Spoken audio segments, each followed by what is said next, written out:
Kombankan siput berongan lagi, Wak. Jadi, Wak, cerita hari ni kita beli siput berongan, Wak. Banyak, Wak, ibu ni jual, Wak. Siput berongan.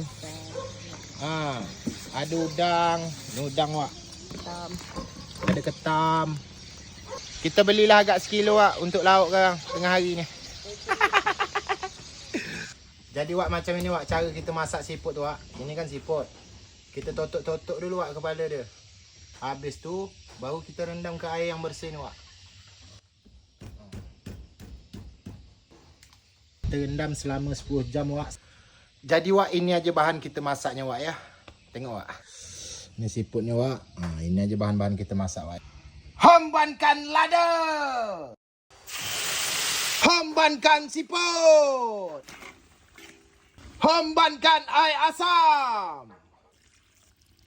Hombankan daun limau, daun salam, daun serai.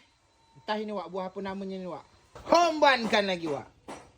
Hombankan mecin. Hombankan garam. Hombankan raiko. Hombankan marica bubuk. Hombankan santan. Dan di sini kita tengok siput kita sudah masak. Gila. Menyala, Wak, ai. Hombankan siput ni, Wak.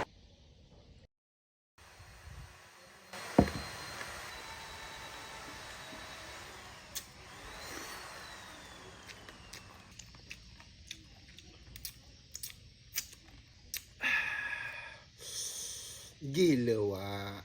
Menyala, Wak, ai.